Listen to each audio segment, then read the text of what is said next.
ഉച്ചയ്ക്ക് ഊണ് കഴിക്കാൻ വരുമെന്ന് കരുതി നിനക്ക് ഇഷ്ടപ്പെട്ട പാൽപ്പായസം വരെ ഞാൻ ഉണ്ടാക്കി. അമ്മയ്ക്ക് അറിഞ്ഞൂടെ അമ്മേ മന്ത്രിമാരുടെ തിരക്കൊക്കെ? നീ ഇരിക്കെ. അതെ, ഇവിടെ ഇരുന്നാൽ എനിക്ക് ഇവിടെ ഇറങ്ങൂല്ലമ്മേ. ഇനി ഞാൻ ഇന്ത്യൻ പ്രധാനമന്ത്രി ആയാലും എനിക്ക് അടുക്കളയിൽ ഇരുന്നാലും ഇറങ്ങും. അതിന്റെ സ്വാദം വേറെ തന്നെയാ. അമ്മ ഇങ്ങോട്ട് വന്നേ. ഇവന്റെ ഒരു കാര്യം. അതെ, ഇവിടെ എല്ലാവരും ചേർന്ന് ഏട്ടനെ പൊഴിഞ്ഞു തിന്നാൻ നോക്കി നിൽക്കായിരുന്നു. എല്ലാം വാല് മടിക്കുന്നത് കണ്ടില്ലേ? കാലക്കേട്ട കലക്കണുണ്ട്. ഈ കഞ്ഞില് പയറും ചമ്മന്തിയെ കൂടി ഇട്ട് കൈയിട്ട് ഇങ്ങനെ കലക്കി എന്തോ സ്വാദം അറിയോ? കുറച്ച് വേണം. മീനു, വേറെ കഞ്ഞി വിളിക്കുന്നു. തമാശ അമ്മ. എത്ര നേരം അവിടെ നിന്നെ വിളിച്ചു പോകുന്നു? എന്താടി ചെവി കേട്ടൂടാ നിനക്ക്? നിന്റെ ആങ്ങളെ കൂട്ടാനോ അയാളുടെ പുളിച്ച കോമാളിത്തരം കേട്ട് പൊട്ടിച്ചിരിക്കാനല്ലേ നിനക്ക് നേരം? നിന്റെ രണ്ട് ചേച്ചിമാരെ കണ്ട് പഠിക്കടി. അവര് ഭർത്താക്കന്മാരെ ശരണം പറഞ്ഞ് ജീവിക്കുന്ന കണ്ടില്ലേ? അതെങ്ങനെയാ? കണ്ണി കണ്ടവരോടൊപ്പം കറങ്ങി നടന്നൊരു വിഴുപ്പിനല്ലേ എന്റെ അല്ലെ കെട്ടിവെച്ചത്? കുന്നുകളെ ഞാൻ അറിയില്ല നിനക്കെന്നെ. എന്റെ മനസ്സാരെങ്കിലും വേദനിപ്പിച്ചാ അത് ഞാൻ നിന്നോട് തീർക്കും. അളിയ, ഒരു മിനിറ്റ് ഒന്ന് കിട്ടുന്നേ. ഞാനെന്താ പറയണോന്ന് വിചാരിച്ചല്ലോ. കഞ്ഞി കുടിച്ചോണ്ടിരിക്കും. എനിക്കെന്തേലും ദേഷ്യം തോന്നിയാ, വിഷമം തോന്നിയാ ഞാനത് നേരിട്ട് തീർക്കും. മേലാൽ ഇത് ആവർത്തിക്കരുത്. എന്താണ് അവിടെ ഒരു ശബ്ദം കേട്ടത്? വിഷു ഒക്കെ ആവാറായില്ല അമ്മ. ഞങ്ങൾ വെറുതെ പടക്കം പൊട്ടിച്ച് കളിച്ചാ. ഗുഡ് നൈറ്റ് അളിയ. അമ്മ ചെന്ന് കഞ്ഞി കുടിക്കേ.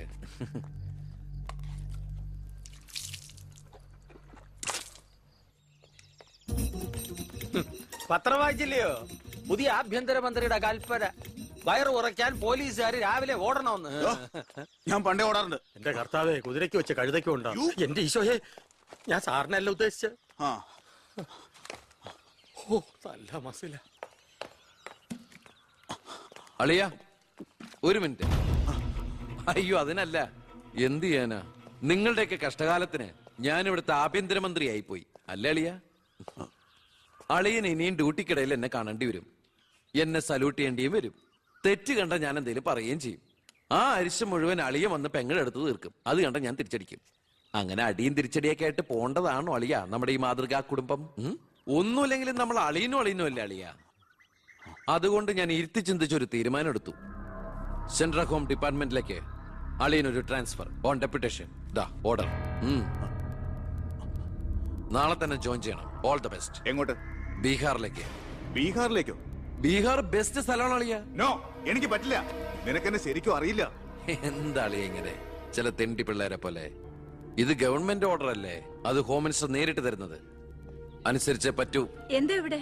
ASP അളിയനെ മന്ത്രി അളിയൻ ബീഹാറിലോട്ട് തട്ടി.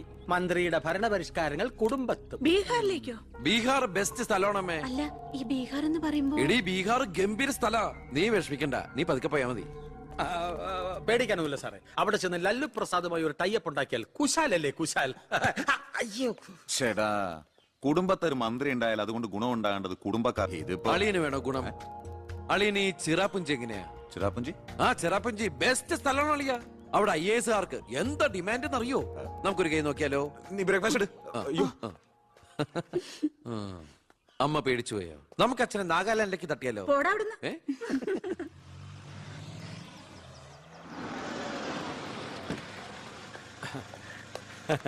നമസ്കാരം. നമസ്കാരം. Good morning. Good morning. മനസ്സിലായില്ലേ? മേഴ്സി വർഗീസ്, ഇവിടുത്തെ ഫേമസ് പബ്ലിക് പ്രോസ്റ്റിറ്റ്യൂട്ടാ. പഴയ ജോലിയൊക്കെ നിർത്തി ഇപ്പൊ അച്ഛന്റെ കേസ് മാത്രം എടുക്കൂ. കൂടെ കയറിയങ്ങ് പോ. വൃത്തിയിട്ടവനെ, താനാ പറഞ്ഞതിന്റെ അർത്ഥം എനിക്കറിയോ? മാഡം മാഡം മാഡം അറിയാതെ നാ ഒന്ന് പിഴച്ചു പോയതാണ്. മാഡം എന്റെ സ്വന്തം അമ്മയെ പോലെയാണ്, സ്വന്തം ഭാര്യയെ പോലെയാണ്, പെങ്ങളെ പോലെയാണെന്നാണ് ഞാൻ ഉദ്ദേശിച്ചത്. എന്താ ഇവിടെ ബഹളം? കയ്യും കബളും കൂടെ കൂട്ടിമുട്ടിയതാ. ഈ കള്ളനായിരുന്നോ? ഞാൻ കള്ളനല്ല, കള്ളന് കഞ്ഞി വെച്ചു. തൂക്കിയെടുത്ത് പുറത്താക്കണോ? ഞാൻ ഉദ്ദേശിച്ചത്. ഇയാളൊന്നും ഉദ്ദേശിക്കണ്ട. മേലിൽ മുറ്റത്ത് കാല് കുത്തിപ്പോരുന്നു. ഞാൻ ഈ കാല് എന്റെ ഉദ്ദേശങ്ങളൊന്നും പഴയതുപോലെ ഫലിക്കുന്നില്ലല്ലോ. തെളിവുകളും സാക്ഷിമൊഴികളും അനുകൂലമാണെങ്കിൽ പിന്നെ ഒന്നും പേടിക്കാനില്ല. സെൽഫോൺ ഒരു പ്രധാനപ്പെട്ട തെളിവല്ല. അതിലേക്ക് ആർക്ക് വേണമെങ്കിലും വിളിക്കാം, തിരിച്ചും വിളിക്കാം. പക്ഷേ ശാലിയുടെ സാക്ഷിമൊഴി പ്രധാനമാണ്. അതിലൂടെ മാത്രമേ വെട്ടൂർ ശിവനും ഈ കൊലയും തമ്മിലുള്ള ബന്ധം വാദിഭാഗത്തിന് തെളിയിക്കാൻ പറ്റൂ. ഈ വെട്ടൂർ ശിവൻ നിരപരാധിയാണെങ്കിൽ അച്ഛനും നിരപരാധിയാണ് അല്ലേ മാഡം? അതെ. അപ്പോ എങ്ങനെയും ശാരിയുടെ മൊഴി നമുക്ക് അനുകൂലമാക്കണം. അച്ഛൻ ആ കുട്ടിയോടൊന്ന് സംസാരിച്ച. ഇവിടുത്തെ പഴയ ബാല്യക്കാരുടെ മോളാ അവള്. ഇനി ഞാൻ അവളെ കാല് പിടിക്കണമെന്ന് പറഞ്ഞ അച്ഛാ, ഇപ്പൊ ആവശ്യം നമ്മുടെതാ. അവൾ അനുസരിക്കും. അതിനുള്ള തന്ത്രങ്ങളൊക്കെ അച്ഛൻ അറിഞ്ഞൂടെ?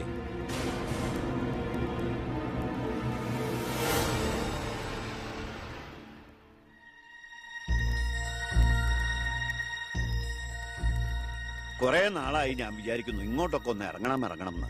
സത്യം പറഞ്ഞ സമയം കിട്ടാറില്ല. അല്ല, ഇവളെങ്ങനെ നിർത്തിയാ മതിയോ? കെട്ടിച്ചുവിടണ്ടേ? അതിന് കല്യാണ ചെലവൊക്കെ ഞാൻ ഏറ്റവും പറ്റിയ പയ്യനെയും കണ്ടെത്താം. നമുക്കിത് ഗംഭീരമാക്കണം, ഒരു ഉത്സവം പോലെ.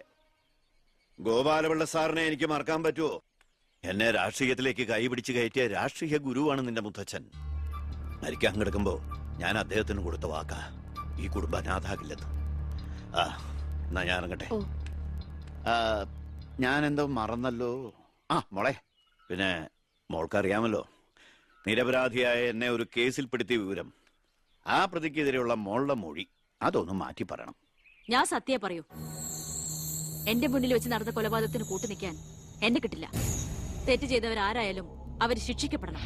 കുറെ കാലം എന്റെ വീട്ടിൽ നിന്നല്ലേ തള്ളയും മോളും. ഉണ്ട ചോറിന് നന്ദി കാണിക്കാൻ പറ ദേവകിയമ്മ മോളോട്. അമ്മ പറയില്ല.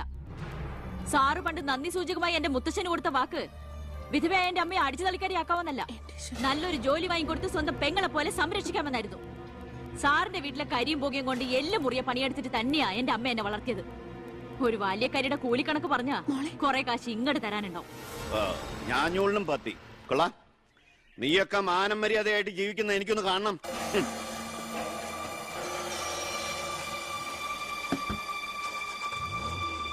എടാ ഞാനാ.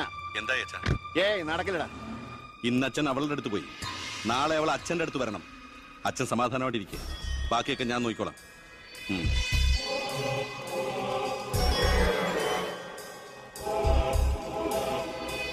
ഞാനാ. പേര് ശാരിക, കോട്ടപ്പുറം സ്കൂളിലെ ടീച്ചറാ.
മാഡത്തിനടുത്ത് എപ്പോഴും ശ്രദ്ധ വേണമെന്ന് ഹോം മിനിസ്റ്ററുടെ ഓർഡർ ഉണ്ടായിരുന്നു.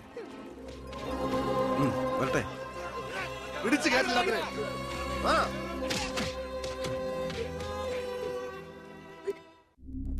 ആ ഗുണ്ടകളെല്ലാം മണിക്കൂറുകൾക്കുള്ളിൽ ജാമ്യത്തിറങ്ങിപ്പോയി സർ. അവർക്ക് വേണ്ടി ക്യൂ നിൽക്കുകയാണ് ആവശ്യക്കാർ. ഈ നാട്ടിലെ ഇടത്തരക്കാരും പാവങ്ങളും ഒക്കെ ഗുണ്ടകളെ കൊണ്ട് പൊറുതിമുട്ടിയിരിക്കുകയാണ് സർ. കഴിഞ്ഞ കുറെ വർഷങ്ങളായി ഇവിടെ നടന്ന 90% കൊലപാതകങ്ങൾക്കും ആത്മഹത്യകൾക്കും പിന്നിൽ ഗുണ്ടകളും അവർക്ക് പുറകിലുള്ള തൽപര കക്ഷികളുമാണെന്ന് നിസ്സംശയം പറയാം സർ. കഴിഞ്ഞ 5 വർഷത്തിനുള്ളിൽ ഇവിടെ ഉണ്ടായിട്ടുള്ള സർവ്വ ഗുണ്ടാ വിളയാട്ടങ്ങളുടെയും അക്രമങ്ങളുടെയും സത്യസന്ധമായ കേസ് ഹിസ്റ്ററി എനിക്കുടനെ വേണം, വിത്ത് ഇമ്മീഡിയറ്റ് എഫക്ട്. സാർ, ഈ ഫയലുകളൊക്കെ ഒന്ന് പഠിക്കണം. കഴിഞ്ഞ 5 വർഷത്തിനിടയ്ക്ക് കേരളത്തിലുണ്ടായിട്ടുള്ള ഞെട്ടിക്കുന്ന അക്രമങ്ങളുടെ സത്യസന്ധമായ ഡീറ്റെയിൽസ് ആണിത്. 300-ലേറെ കൊലപാതകങ്ങൾ, 2000-ലേറെ ആത്മഹത്യകൾ, 3000-ലേറെ ആത്മഹത്യാ ശ്രമങ്ങൾ, അക്രമങ്ങളിൽ അംഗഭംഗം വന്നവർ 6000-ലേറെ. എന്നിട്ടോ ബന്ധപ്പെട്ട കേസുകളിൽ ശിക്ഷിക്കപ്പെട്ടത് വെറും 12 പേർ. വ്യക്തമായ തെളിവുകളോ സാക്ഷിമൊഴികളോ ഇല്ലാതെ രക്ഷപ്പെട്ടവർ 650-ലേറെ. ഇനിയും പോലീസിന് കണ്ടുപിടിക്കാൻ പറ്റാത്ത കേസുകൾ 100-ലേറെ. ഇതൊക്കെ ആ അവറാച്ചനും അതിനു മുമ്പ് പ്രതിപക്ഷവും ഭരിച്ചിരുന്നപ്പോഴാ. സാർ, മറ്റുള്ളവരുടെ മേൽ പഴിചാരി രക്ഷപ്പെടാനുള്ള തന്ത്രമല്ല ഇപ്പോൾ ആവശ്യം. ഞാനിപ്പോ എന്താ ചെയ്യണ്ടേ? ഇതൊക്കെ അന്വേഷിക്കേണ്ട ചുമതല പോലീസിനല്ലേ? സമയമുണ്ടെങ്കിൽ താൻ തന്നെ പോലീസിനെ കൊണ്ട് അന്വേഷിപ്പിക്കണോ? താങ്ക് യു സാർ, ഈ പെർമിഷൻ മാത്രം മതി. നിക്ക് ഞാനൊരു ആവേശത്തിന് പറഞ്ഞു എന്ന് വെച്ച് എന്താ തന്റെ ഉദ്ദേശം? സാർ, ഞാൻ പറഞ്ഞില്ലേ ഈ അക്രമങ്ങളുടെ എല്ലാം പിന്നിൽ ഗുണ്ടകളാണെന്ന്. അതൊക്കെ ആർക്കറിയാൻ പാടില്ലാത്തത്? എങ്കിൽ പിന്നെ ഈ ഗുണ്ടാവിളാട്ടം നമുക്ക് അങ്ങ് അവസാനിപ്പിച്ചൂടെ സാർ? ഈ നാട് നന്നാവണമെങ്കിൽ, ജനങ്ങൾക്ക് പേടി കൂടാതെ ജീവിക്കണമെങ്കിൽ കേരളത്തിൽ അടിയന്തരമായി ഗുണ്ട ആക്ട് നടപ്പാക്കിയേ പറ്റൂ. അതെ സാർ, നമ്മുടെ അയൽ സംസ്ഥാനത്തെ മുഖ്യമന്ത്രി ആക്ട് നടപ്പാക്കിയില്ലേ? എടോ, അവരൊരു സ്ത്രീയാ, അവർക്ക് എന്തു ആകാം. അവരെ തൊട്ടാൽ പീഡനം, സ്ത്രീ പീഡനം. എന്നെ തട്ടിയാ എന്റെ കുടുംബത്തിന് പോയി. സാർ സാറിന് ഒരു പോറൽ പോലും സംഭവിക്കില്ല.